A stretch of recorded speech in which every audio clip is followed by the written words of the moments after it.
Hi hello नमस्कार. चला आज सकाळी सकाळीच निघालो होतो गावी आणि खूपच अर्जंट काम होतं. म्हटलं चला आज सकाळी सकाळी कॉल आला आणि लगेच आम्ही निघालो तर काय घरी नाश्ता चहा वगैरे काहीच नाही घेतला, म्हणून एका रस्त्यावर थांबलो आणि तिथं डोसावाला एक अमृतुल्य चहा होता. मग तिथं थांबलो आणि दोघांनाही चहा घेतला, मस्तपैकी कडक चहा घेतला.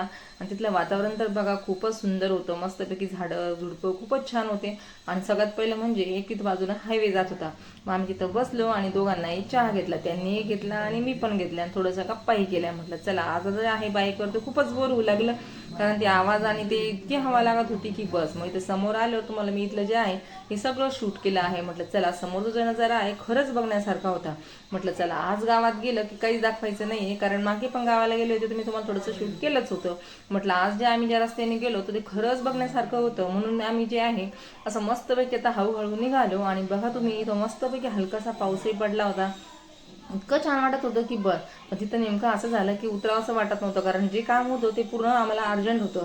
आणि आमचा जो कार्यक्रम होता ते जरा लवकरच होता, असं 9 साडे 9 पर्यंत. आम्ही इथून 8लाच निघालो होतो, म्हणून आम्ही थांबलो नाही. पण मी चालू गाडीवरतीच जे आहे तसं शूट केलं होतं. खूप छान निसर्गरम्य वातावरण होतं आणि डोंगर तर बघा. आणि ते पण आम्ही शॉर्टकट रस्त्याने गेलो. शॉर्टकट रस्त्याने गेल्यानंतर डोंगर वगैरे आणि हलकासा पाऊस पडलेले. तिथं सगळे मस्तपैकी अशी जनावरं पण होते, गाय, पुन्हा तुम्हाला सांगते बकऱ्या, एवढं सगळं काही होत्या. शेती होती. शेतीमध्ये जर म्हटलं तर लोकांनी एवढं छान पिकवलं आहे का बस. आणि जर बघायला गेलं तर तिथं सगळ्यात जास्त जर म्हटलं त्या गावाकडे तर ते आहे सगळे डाळिंब. तुम्ही समोर तुम्हाला दिसणारच आहे डाळिंबाचे झाडं पण. म्हटलं चला आज फक्त जे आहे आपण आज बाईकवर प्रवासच करत आहात, मस्तपैकी निसर्गरम्य वातावरणाचा आपण आनंद घेऊ. मग आम्ही निघालो समोर निघाला तर तुम्ही हा रोड बघू शकता. आता हा जो आहे हा चालला आहे शॉर्टकट. साईडने पूर्ण डोंगर आहेत, पूर्ण झाडं वगैरे आहेत आणि शेती पण आहे बरं. पण मग भीती इतकी वाटत होती तिथे की बस. मग हे बोलले की आता उतरायचंच नाही, तर आदिवासी लोक राहतात. आम्हाला खूप भीती वाटायला लागलं. मग आम्ही डायरेक्ट फास्टमध्ये समोरून गेलो पण सीन करायला इतका छान होता की बस. म्हटलं चला आपण चालू मधूनच शूट करू आता हे आणि तुमच्यासोबत शेअर करू. मग आलो समोर आलो आणि गावात जायला तर वेळच होता, मग तरी पण मी शूट करतच होती. तर इथे बघू शकता तुम्ही किती छान होतं. जर आपण इथं जर डब्बा वगैरे जर नेला पार्टी करायला खूपच भारी होतं. पण भीती इतकी वाटत होती की बस. आणि ते पण सकाळची 9-10ची गोष्ट होती.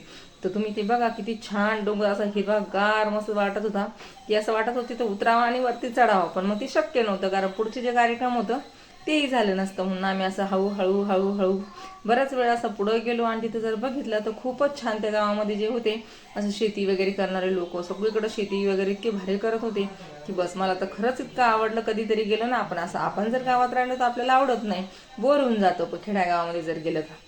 पण असं जर कधीतरी गेलं तर राहावंसं वाटतं. मग मागे पण गेले होते तर एक दिवस राहिलीच होती, पण त्या रस्त्याने लोकही येत होते. पण तरी पण मग म्हटलं चला जाऊ द्या. पण गर्दी तर बिलकुलच नाही, तुम्ही ते बघू शकता. इथं बिलकुल असं ट्रॅफिक वगैरे काहीच नव्हती आणि फक्त झाडं दिसत होते. आणि कुठंतरी आपले जनावरं दिसत होते, पुन्हा बकऱ्या दिसत होत्या आणि एक आरती गाडी दिसत होती. म्हणून म्हटलं चला आज सगळं सगळं एवढं भीतीचं कारण नाही, तरी आम्ही गेलो आणि शूट केलो. तर मी चाललो होतं आमचं खाली उतरायचं, पण आम्हाला पुढं खूप उशीर झाला असता म्हणून आम्ही उतरलो पण नाही.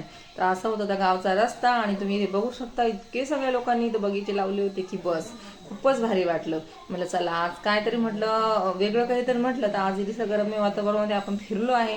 जरी आपण खाली नाही उतरलं पण बाहेरचा जो आनंद होता आजूबाजूचा सगळा घेतला होता. आणि हे बघा इथे घरे पण आहे, पुन्हा सगळ्यांचं जे आहे गाड्या वगैरे पण उभं होत्या.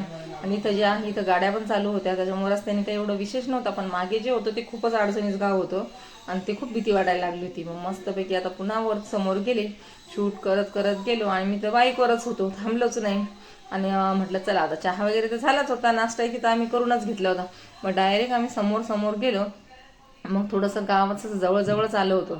म्हटलं चला आता आपण जे आहे गावामध्ये जवळजवळ आलेलं आहे आणि मस्तपैकी आता वाटत होतं. मग आता तिथं सगळं कामं वगैरे केलं आणि रिटर्न आलो तर काय म्हटलं चला आता जे आहे आम्हाला संभाजीनगरला जायचं होतं. मग आम्ही पुन्हा ज्या रस्त्याने गेलो होतो त्याच रस्त्याने आम्ही संभाजीनगरला वापस आलो. तर तेव्हा पण म्हटलं म्हणजे थोडंसं साईडने आलो, पण मग ते पण संभाजीनगरला जवळजवळ आलो होतो.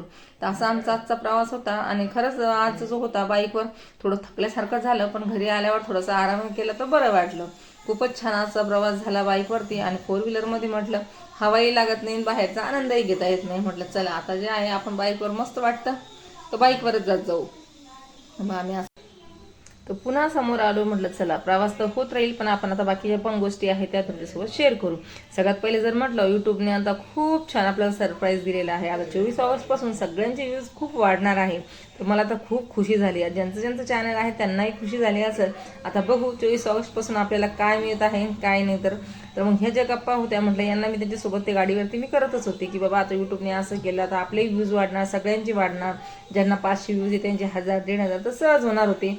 म्हटलं चला आपलेही वाढणार आहे. खरंच खूप छान आहे. पण हां, यूट्यूबचं जे म्हणणं आहे ते वॉच टाईम तुमचं जेवढा होईल तेवढंच राहणार आहे. फक्त तुमचं जे आहे ते व्ह्यूजच वाढणार आहे. तर मग आमच्या अशा मस्तपैकी बाईकवरती गप्पा चालू होत्या. म्हटलं चला 24 ऑगस्टपासून बघू आता काय कमाल होते आपल्या व्हिडिओची आणि काय नाही. तर म्हटलं चला आता काय नाही, आपलं तर मोनोटाईज झालेलंच आहे. चला तर मग आता पुन्हा भेटूया नवीन व्हिडिओ.